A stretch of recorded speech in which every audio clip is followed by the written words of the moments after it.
We have several elected officials with us today. I hope I get them all, so if I miss someone, please raise your hand and I'll do that. And if you would, just hold your applause to the end. The Manatee County Commissioner Betsy Benak, Manatee County Commissioner Steve Johnson, Manatee County Commissioner Charles Smith, Manatee County Commissioner Priscilla Trace, and Manatee County Commissioner Carol Whitmore. Did I get them all? Okay. Did I miss anyone? All right, thank you.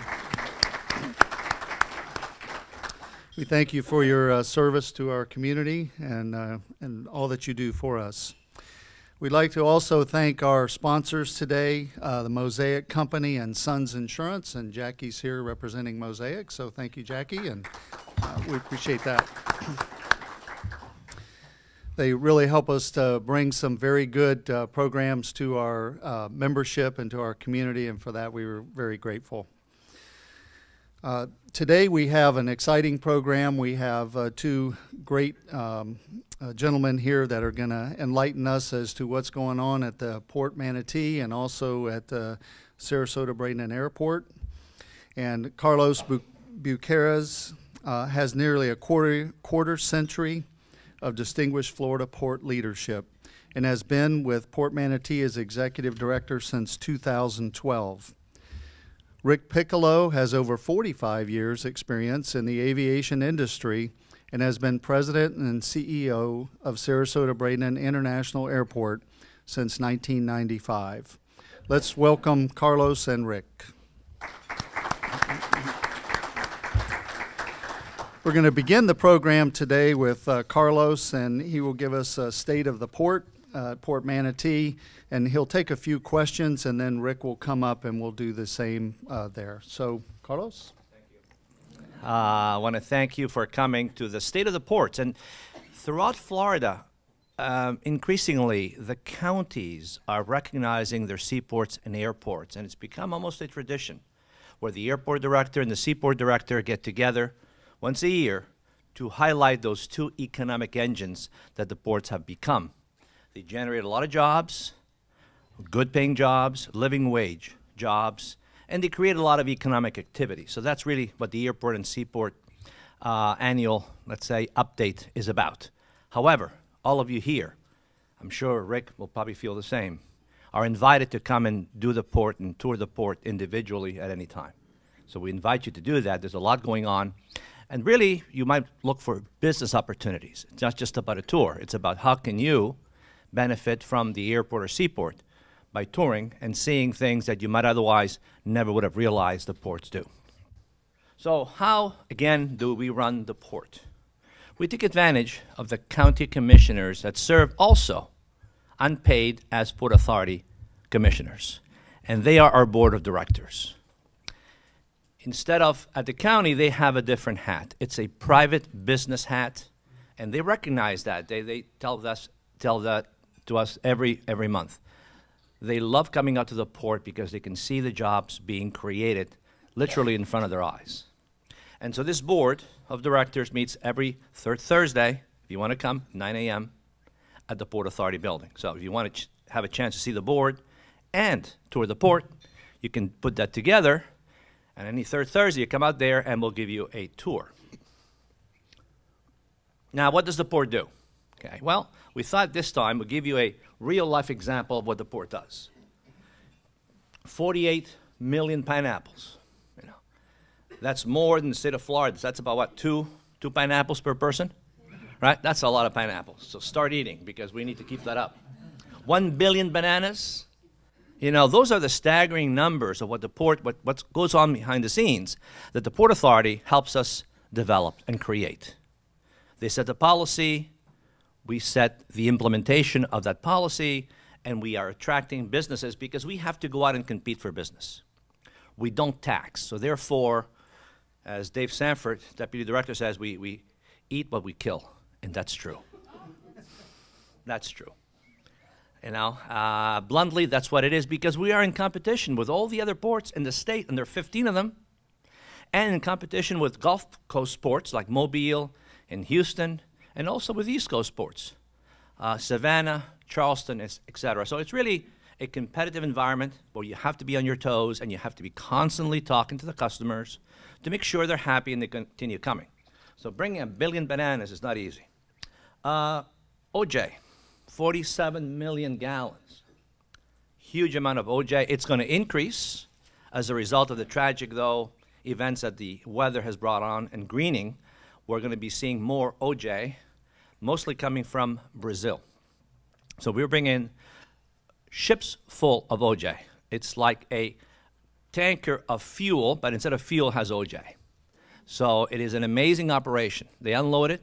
It's a tank full of orange juice, and then it goes right for manufacturing, or if you were distribution, to the plants, and then on to your tables. Fuel. In the last 3 years, the port has become a major fuel supplier to the whole entire west coast of Florida. And that's a real benefit to us because they hire a lot of people, it moves a lot of money, and it also keeps us, if you would, as an energy center for Southwest Florida and Central Florida. Lumber, again, construction is picking up, as we all know. The port brings in building lumber and building materials and salt. You know, we are certainly worth our salt here, 50,000 tons of it, mostly for water treatment. Okay, water treatment, your pools, all the work at salt. So the port brings in the salt in bulk. Where are we going? Where are we coming from? Those are some of the countries by weight. We're going to be doing it by value that we're dealing with a lot. However, geographically, we have no limitations. We're going to go outside of those countries to bring in new business. Business is global. It's imports and exports. So we have to go after the business wherever it is. We can't wait for the business to come to us. Again, some of the numbers you've seen in the past. The economic impact, it's huge. No ad valorem, no taxes. So essentially, we generate positive cash flow because $3 million in tax revenue from port businesses goes to the county, which is a good thing. They are generating not only activity and jobs, but they're generating tax dollars.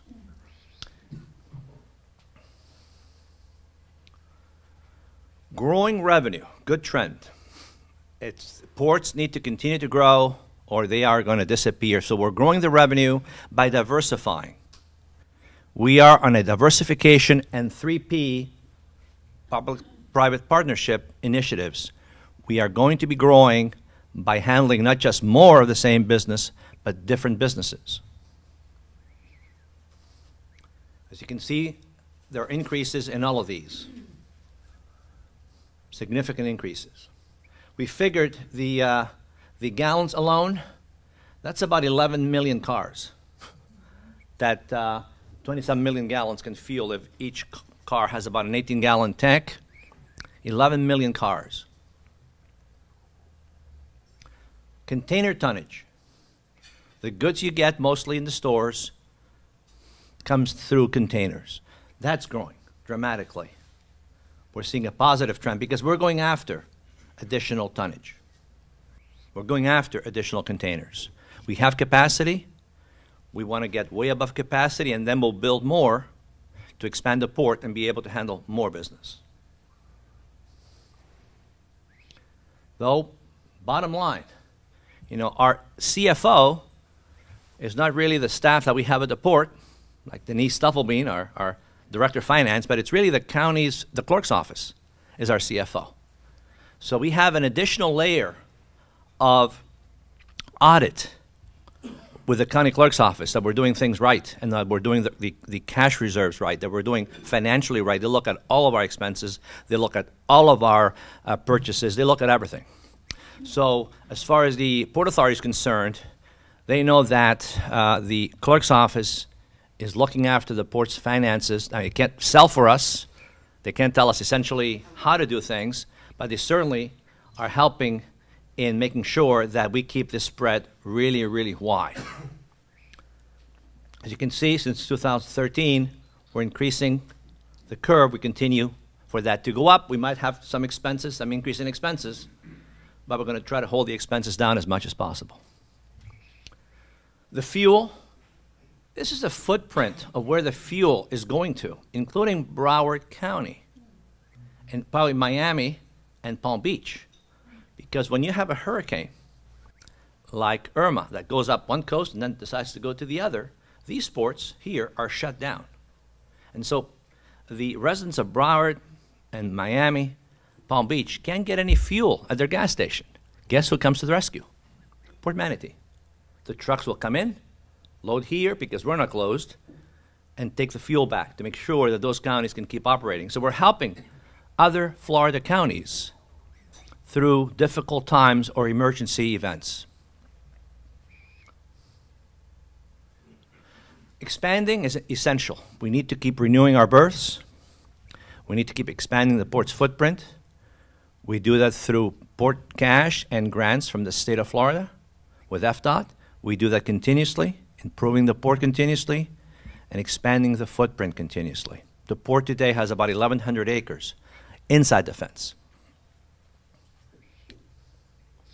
Security, as you know, in these times, with all the terrorism going on, security is crucial. And we place a high emphasis on security all the time. You cannot get into this sport at any given time without going through several layers of security. And of course, we have all of the federal and state security agencies represented. We have our own U.S. Customs Director. And by the way, we share that one with the airport. We get to benefit from that staffing. But essential, and we also had the CTPAT, which is essentially the very, very, very, very good citizen award for keeping security clean and efficient at the port. So again, from a national perspective, security is crucial because you don't know what comes on the water or what leaves. But essentially, to put you at ease, every container, every piece of cargo is inspected, one way or another. There are different layers. So let me give you an example. Under CTPAT, you would be the equivalent of a global entry partner. Global entry, as you know, for those of you that fly internationally, is the card that says, you're trusted, we know who you are, you get to go through customs faster. Because we don't have to inspect you. We know pretty good, you know, sometimes we'll do a random check, but we trust you, you come in faster. You don't have the global clearance, global entry, we're going to check it a little bit further. So those that have this global entry, that cargo moves to market faster. And with all those 48 million bananas, you know, you need to get to the market faster. The pineapples, faster. Speed with the kinds of products we have is essential.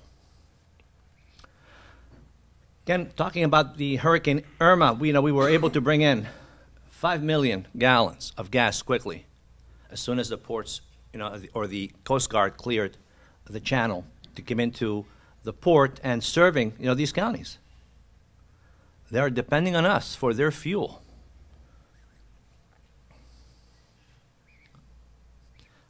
Same thing with Puerto Rico. We were, with emergency relief for Puerto Rico from the port.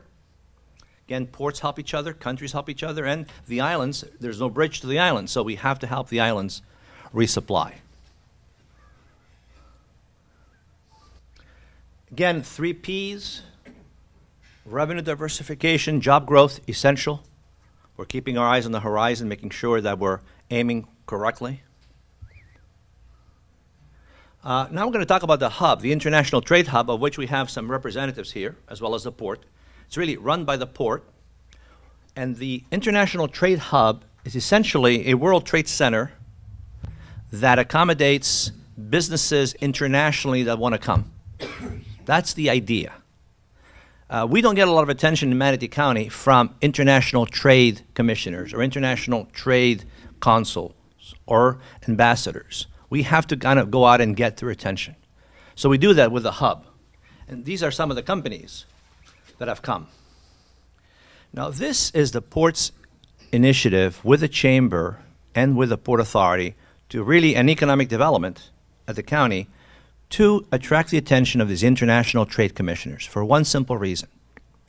We want them to refer to the county business leads for investing from foreign companies or individuals.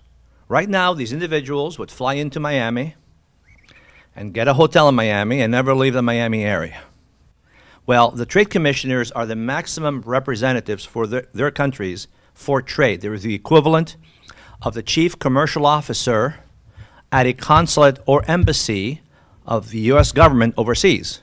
So when they get a lead, like for Chile, they'll say, we are looking for 10 acres for this kind of business. They can look in Miami, Palm Beach, or Broward, but now, since we brought them here, they know about us. They know about the county. This is really what the port does, in essence, to really go outside of the fence. It's not enough just to do what's expected of you. You have to do a little bit more, and this is what we do and try to do for the entire county. So this is a great opportunity. Come to these series. We're going to continue to bring them in, and we have Ivan and Marina. Ivan, Marina, there. If you have any questions on the hub, call me or call them, and they can tell you all about the hub. We have a number of companies from Europe, from South America, from Central America, that are starting to really put on their letterheads that they're based in Manatee County at Port Manatee. Now they have a U.S. address. Now they're in business. Any questions?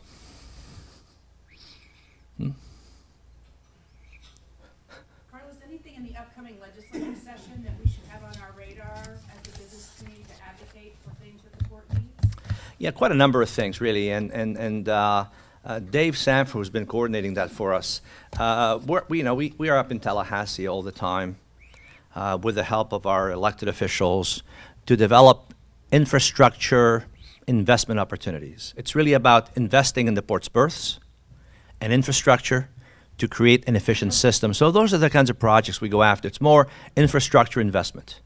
So we have a number of wants and needs, and working with FDOT and the legislature and our Port Authority to be able to bring that in. So we're acting, making sure that we're getting our share of those dollars from the state that otherwise would go to other counties and we wouldn't see any. Okay. Oh, yes? If there's a hurricane coming, how does the port prepare for that? Can you restate the question, Carlos? Yes. Question is, if there's a hurricane coming, it's a very good question. How does the port prepare? Well, it's not just the port. It's a lot of businesses at the port. First, there is a hurricane preparedness plan, which we update yearly. But the first thing that happens is that the Coast Guard starts to tell you the hurricane's coming, the hurricane's coming, the hurricane's coming. Condition Zulu, X-ray, whiskey, I can even remember, until it gets to shut down the port and leave. That's essentially what happened. So, however, during Irma, we stayed at the port because we had a ship, a ferry ship with passengers and cargo that is usually based in Fort Lauderdale. And they're the ones that I brought to Fort Lauderdale from Europe, from Spain. So they asked for safe harbor. I said, come on over. So they came on over, and the hurricane followed them right here. So they got really scared. We weren't expecting. Plus, the company didn't give them enough gas to get back, literally. So we're trying to figure out what to do. So we kept the port open for them and housed them in our security center overnight while the hurricane passed. We put extra cameras on their ship so they could see the ship in case they needed to get on the ship for some emergency. And so the Coast Guard is involved. All the federal agencies are involved. And then the port is shut down until the Coast Guard gives us the clearance. And that's when it impacts fuel. So at that time, the Coast Guard, after the storm passes, re-inspects the channel, makes sure it's safe for navigation, bring the ships in, and we're back in business. But the land side of the facility never closed. The water side did. So those fuel trucks were delivering fuel nonstop during the hurricane event. Before I forget, though, I also want to, have the senior team there at the port recognize. You all could get up a minute so they know where you are. Right there. Okay.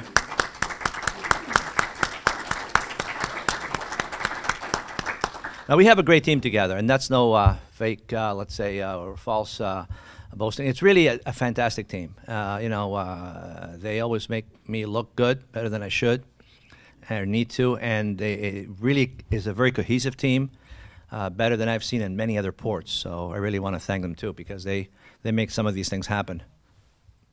Misty. What interaction do you expect this year between our port and Cuba? Very good question. We are Cuba ready. What does that mean for our reporters in the room? That means that we will not in any way, in spirit or act, violate any U.S. laws. However, the second, the gate is lifted and say, ready, set, go, we'll go. But after a resumption of trade, not before. However, you can't wait until the resumption of trade happens to get ready. So you have to be ready, maintain a level of readiness like you would in the military, and that's where we are. Michael. When you look at that 30,000-foot level at Fort Manatee in relation to Port Tampa, it doesn't look like, it looks like they're pretty close together. But can you explain how the benefits are with travel time and moving commerce? Yes. No, the question is, how does Tampa and Manatee relate in terms of time and travel? It's really, in my view, when I was at Everglades, there's more than enough business for both ports. Shame on us if we fight over business. We never lower rates below Tampa. We'll match rates, but we'll do it on service. So that location is an advantage in itself. It can be hundreds of thousands of dollars of fuel savings if you don't have to drive another, or with a ship, another 30 miles, 20-some miles to get to Tampa. That's just location, location, location. So we take full advantage of that. And so, but we are expecting that there'll be more growth than both ports can handle. I'll give you an example. Miami Everglades back about 1990, they were a third full each. It was felt that some ports should specialize. Everglades could become the bulk port. Miami could become the container and cruise port. Well, if that had happened, we would have missed the proverbial boat, the proverbial ship, because now both ports are handling more passengers and container cargo than the rest of the Florida ports combined. So population and consumer markets follow ports, and ports need to be able to supply that. So, yeah. Do you see any cruise ships coming in there in the future? We are also developing cruise plans.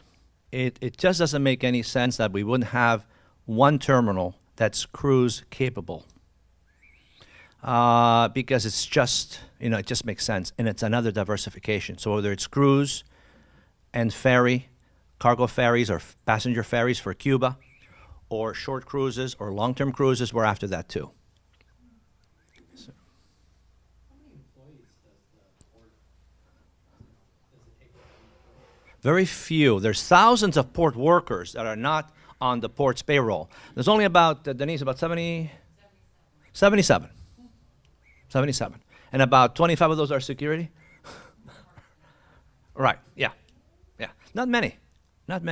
Because we are essentially an operating / landlord port. So we and the Port Authority license businesses to come to the port. When we attract a new business, we let them work at the port and charge them the fees that we use to run the port. Okay. Well, we don't want you to leave empty-handed. Oh, one question? No? Yes, Commissioner. Commissioner Charles Smith. Yep. Could you, kind of state that how good a port that you have, how it's self-sufficient, how it's run, how you bringing money into the coffers. Nothing comes from Manatee County government. That's right. No, the port is entirely self-operated. The Port Authority sets the policy, and we do the operations. Essentially, it is a huge benefit for the community without having to pay a dollar. You know, every county, you know, probably would want to have a port like Port Manatee in their backyard. Every county, especially, you know, the ones south of us that don't have a port. But we're reaching out to them. We're making sure that they realize through the Port Authority that they are also part of the Port Manatee family, that they can use the port for their exports and imports, because we'll need the consumer market to grow the port. Demographically, between here and, let's say, Naples, there's going to be a huge growth in the next few years. And this port will have to serve those needs.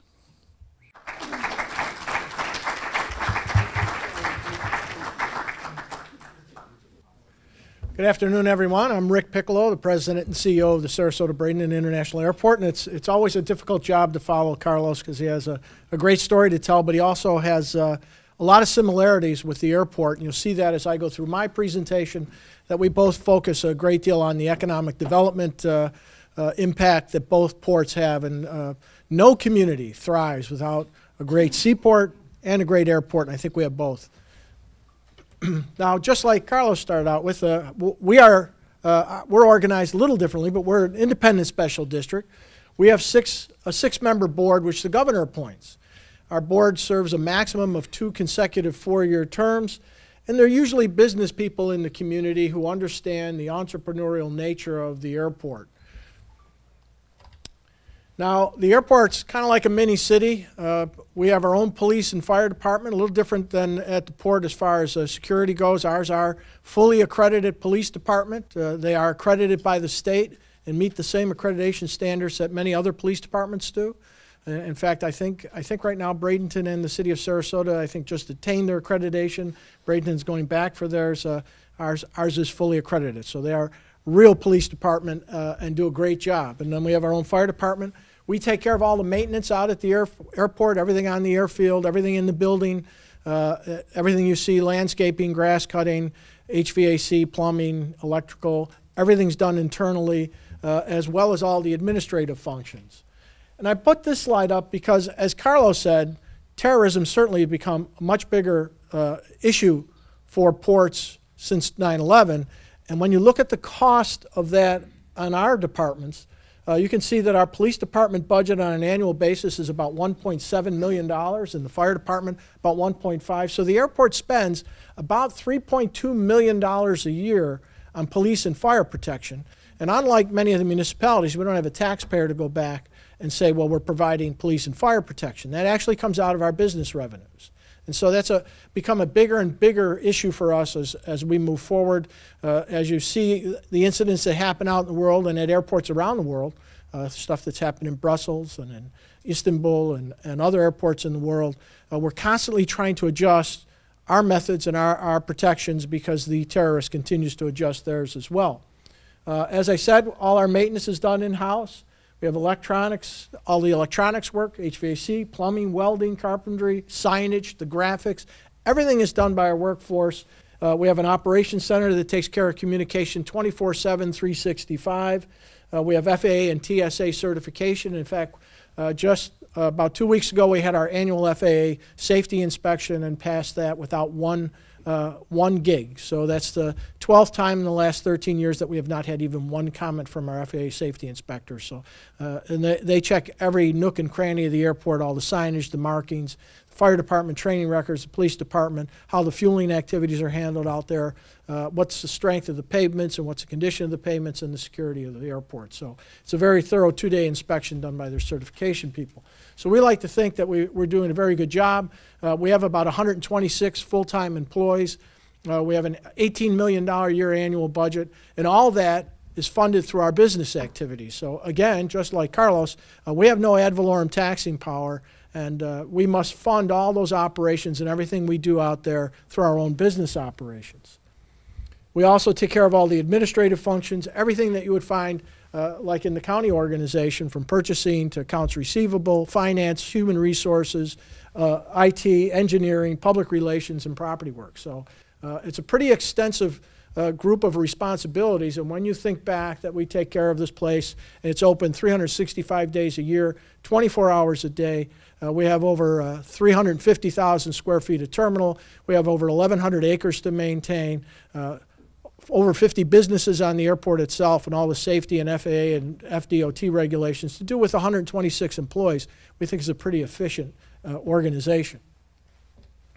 Now, again, we have no taxing power, very similar to enterprise-funded departments in government, with one major difference, and that is the level of competition. There is an awful lot of competition, particularly in this area. You can fly out of SRQ, or you can drive by our doorstep. You can fly out of Fort Myers and Punta Gorda Airport to the south, St. Pete Clearwater and Tampa International to the north, and if you go east, you can go to Orlando International, all within a couple hours of the airport. And we have no way to reach into your pocket and say we're a great asset for the community, and therefore while you drove past our doorstep, we're going to assess you some kind of tax because we have a great benefit for the community. So we have to really compete in the private marketplace for your business. Now, the only taxes we do receive are from the state and federal government for capital grants for construction. Those come from user fees. When you buy an airline ticket or they pay for aviation fuel, those go into trust funds at the state and federal level, and we compete with airports across the country and across the state for those capital funds that help us to develop the airport's capital infrastructure. But even in those, we must contribute anywhere from 10 to 50% of that, depending on what type of grant it is. So again, from our business operations, we also have to fund a major portion of our capital construction. Now, in 2011, the Florida Department of Transportation did an economic impact study of all 20 commercial service airports in Florida, and it revealed that SRQ has a nearly $1 billion a year annual economic impact on the community, with over 11,000 jobs derived in the community from the airport's activities. As I said, we have over 50 businesses on the airport with 2,000 jobs right on the airport itself. Now, no offense to my elected officials over to my left, but name me government organization that gives you $1 billion of value, usually without taking $2 billion out of your pocket to do it with. And yet you have an airport that gives you $1 billion a year of economic impact and takes absolutely zero out of your pocket to do it with. And even if you drive by our doorstep and patronize our competitors, we still give you $1 billion worth of value at no cost to you. So I would proffer that the airport is certainly one of the best returns on investment you're going to get as a citizen in any community, but particularly in this community. And certainly the figures that Carlos gave you show that the port is doing the very same thing, the kind of economic impact they give you at no cost to you as a taxpayer. Now, the airport's finances are in great shape. We have $23 million in reserves. We have over $200 million of assets, fixed assets. I'm particularly proud of this little bullet point here. We have no debt. One of the few airports in this country with no debt. To give you a contrast, Tampa International, which is a wonderful airport, I worked there for a few years, has $1.1 billion of outstanding debt right now, and is getting ready to borrow a couple $100 million more. Now, they have a lot more passengers. They have about 19 million passengers to spread that debt payment of 50 or 60 million a year out over, but we have no debt payments. And we don't foresee having any debt payments for the foreseeable future. We have signatory airline agreements that go through this year that are just expiring, and we're ready to start talking with them about new agreements. We ran a surplus of $2.3 million in 2016. Our 2017 estimate's about $1.6 million. We have an operating margin of somewhere between 10 and 15%. So if you looked at the airport as a private enterprise, you'd have a company with no debt, tremendous infrastructure that's in great shape, $23 million in the bank, and an operating margin between 10 and 15%. Fully funded pension plan. We're not in the Florida retirement system. And I think we'd be a prime takeover target for any private industry that wanted to get a hold of our cash. Now, I know you hear the reason that the airport doesn't have the level of service that Tampa does or Fort Myers does because we charge more. And nothing could be further from the truth. As you can see, our landing fee is 42% lower than Tampa's, 65% lower than Fort Myers. Our rental rate's 55% lower than Tampa's, 40% lower than Fort Myers. The cost of your facility is only about 5% of the airline's cost. Their cost is in aircraft, personnel, and fuel. That's where their cost is. You get air service based upon the marketplace. And we have a lot of advantages as a marketplace and a lot of disadvantages. The disadvantages are that you have 5 other airports around us, some of them with major hubs like Tampa, which has major business operations there, and Fort Myers, which doesn't have another airport close enough to really compete with it. The good thing is that this is paradise and people want to come here, so we get a lot of traffic that way.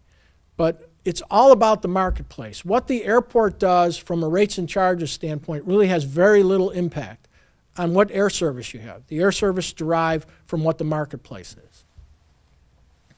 Now, in the last 15 years, we've made $225 million worth of investments in capital facilities, everything from runway extensions. We extended the runways at both ends. We built parallel taxiways on both sides. We built a taxiway set up here that started Retrix Aviation. We built an industrial park over here. We started development in the front of the terminal. We've done a lot of things to be more entrepreneurial in nature and to develop the airport more. We've made a lot of security improvements since 2001. We've increased the number of lanes at the security checkpoints so you can get through conveniently. I don't think there's a more convenient airport in this country than ours. We have a new communications and emergency operations center with over 120 cameras throughout the terminal, on top of the terminal, in the parking area, at every gate around the perimeter of the airport, on top of the airport. We have a computerized fence system around the parking lot so that if you're showing up at 5 o'clock in the morning and you're in the back of the parking lot and someone walks through the perimeter of the parking lot, it automatically alerts our communications center and the police are dispatched because no one should be walking into the parking lot at that hour of the night. So we take security very seriously. We have 16 digital recorders going all the time. So with all those cameras and all those recorders, please behave yourself or you'll be on YouTube the very next day. We have a new inline baggage screening system. You may recall right after 9/11 that the 3 X-ray machines were out in the lobby. They would have to load them by hand, which took about 30 seconds per bag. So the capacity of the machines was about 120 bags per hour, or for the 3 machines, 360 bags per hour, which isn't very high. We've now moved everything behind the wall. Your activity and your experience is the same as before 9/11. You go to your ticket counter, you drop your bag there, they put it on a conveyor, and it disappears. And it disappears back into a system that is completely mechanized now, computerized. It clears over 440 bags per machine now per hour. So we've increased the efficiency by over 300%, and it makes sure that your bag arrives with you. We've made more security improvements in the last year. After the Brussels and Istanbul incidents, we had a special meeting with our board, went through some of the security stuff that we got from overseas, and we installed bollards at the front of the terminal. There's a film on this glass now that won't keep a bomb from going off, but it'll keep the glass from flying. A lot of the injuries in the Brussels incident were from the glass. And you'll see our officers now. We have tactical patrol officers who carry long guns. It was a difficult decision, but as we look at the new terrorism methods of active shooters, it's something that we had to pay attention to, and it's critical to be able to engage the shooter in the first moments with the same level of firepower. And so we've gone to a higher level of firepower for our police officers that are in the terminal. We've made a bunch of terminal improvements. In the last 4 years, we've completely redone the terminal, about a $25 million investment, beginning new restrooms, terminal roof and the aquarium were improved. Then we did the ticketing area, renovated it, all new finishes, all LED lighting. We put in magnetic bearing chillers. Our electric bill about 5 years ago was $1.1 million a year. We've now gone to LED lighting on the airfield as well. Throughout the terminal, as I said, in magnetic bearing chillers, our electric bill is less than $600,000 a year now, so we're saving about 50% of our cost on electricity just through efficient investments in capital improvements. Baggage claim and concourse renovations have power facilities out there for all your devices. We have free Wi-Fi that's very robust. We were the first airport in the country to put in Flight Explorer screens that give you a radar picture of exactly where your flight is, whether you're departing or going out. We've also made a bunch of off-airfield improvements with our industrial park. We have all these businesses on our land now. In 1995, when I came to the airport, we were deriving about $200,000 a year of non-aviation revenue. Today, it's nearly $1.5 million a year, so we've improved that bottom line. And it's insulated from airline activity because it doesn't really matter what the level of air service is at that time. We have 2 fixed base operators, Dolphin and Retrix. It provides us nearly $1 million of revenue per year. Retrix was, after we built those capital improvements out on the airfield, a $23 million private investment in the airfield right there to build that FBO. We made terminal concession improvements in 2007 of about $4.5 million, about $500,000 share from the airport and the other $4 million from our concessionaires. We like to say that we can accommodate both coffee tastes. We have both Starbucks and Dunkin' Donuts, so whichever one you like. We've made improvements to our customs facility. We can handle 300 passengers peak hour, so as soon as you get that cruise ship in there, we'll be able to land them here. But we're working very hard on trying to get some overseas charter activity, working with the CVBs in both counties, and we're optimistic that in the future we will have it. But the capacity is there now, and the facilities were just renovated at a cost of about $3 million. We redid the front of the curbside to make it more convenient. Another $4.2 million investment and covered some of the walkways. The new air traffic control tower is due to open this summer, a $27 million investment between us, the FAA, and the state. And that will open up about 100 acres in the infield for future development. And again, diversification, more jobs, more economic activity for the community at no cost to the community. We just finished a covered parking area down at the east end of the terminal, a $1.5 million investment, give us this covered parking option for our customers and another new amenity and something that gives more convenience and greater service to our customers as we compete. The last project that'll go for the terminal is a loading bridge replacement. It's a $13 million project that actually has already started. And the first bridges will go in this spring. We'll be replacing 2 at a time over the next year and a half. And as you can see, they have a rather neat design with some windows in it, as well as new air conditioning systems and new ground power units for the airlines. We have a new project that will go out to bid this month, the Gateway Signage Project. One of the things we want to do is update the signage in front of the terminal, and you really have a feel of a resort or a private country club when you're in the terminal, so we want to carry that motif all the way out to the curbside, and we think will do that as well. And the reality is, when you look at air service, in 1983, you had all these airlines, major airlines, you had all these regional airlines, and when I say regional, they actually chose what cities they go to. Today, you might have a regional carrier, but it has a Delta logo on it or a United logo, and it's the main carrier that's choosing where they fly to. It's not truly today. This is what you have. You have these carriers here, and actually this needs to be updated because U.S. Airways is now American. You have no regional carriers, and that's what makes it much more difficult to get air service. In reality, 4 carriers have an oligopoly in this country and control over 85% of the traffic. American, United, Delta, and Southwest control 85% of the market, and so they have a great control over it, and with capacity discipline, they're able to maintain prices. And when I say capacity discipline, it means don't oversupply the market, and that makes our job harder in trying to get more air service. You can't get cheaper than free. We actually pay money to advertise for them, and yet it's still very difficult to get more service. And it goes back to that one slide where I said it's not the price, it's the marketplace that dictates what service you have. With that said, we've had a lot of successes. JetBlue's seasonal service to Boston. Delta upgraded their service to Atlanta, and I think they're adding another flight this coming summer to Atlanta. They have daily service to LaGuardia now. United's daily to Chicago O'Hare, and they are staying through the summer this year. They have seasonal service to Newark. Air Canada upgraded year-round service to Toronto. Elite to Portland. White Plains, Halifax, and they recently announced Pittsburgh, as you know, which will serve the Pittsburgh Pirate. And I want to thank the Bradenton area CVB. Was a great, great help. Elliot was he was above and beyond in that. I just want you to know that. He really did a great job. And I'm happy to say that tomorrow we'll have another announcement of significant importance for the community when it comes to air service. So the only thing I ask you to do is check us first. Just check us first. We can't always meet your need, but it's not because of something we did with our pricing or we've been nasty to the airlines. It's the marketplace. Our surveys show we can fit your needs about 50% of the time, and the other half of the time we can't. We're kind of a boutique airport. I like to say we're Whole Foods and Tampa's Publix, and St. Pete and Punta Gorda are more Dollar General, but that's what you have.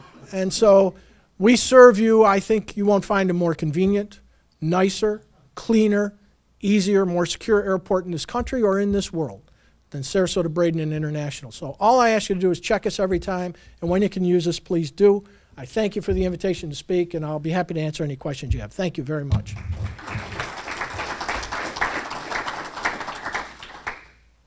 Yes? How much space is left in the airport The airport does about 1.2 million passengers right now. It has a capacity to handle somewhere between 2.5 to 3 million passengers. So when you look at the fact that we've totally revamped the terminal at a cost of about $25 million over the last few years, and we have no debt, tell people it's like having a new home with no mortgage.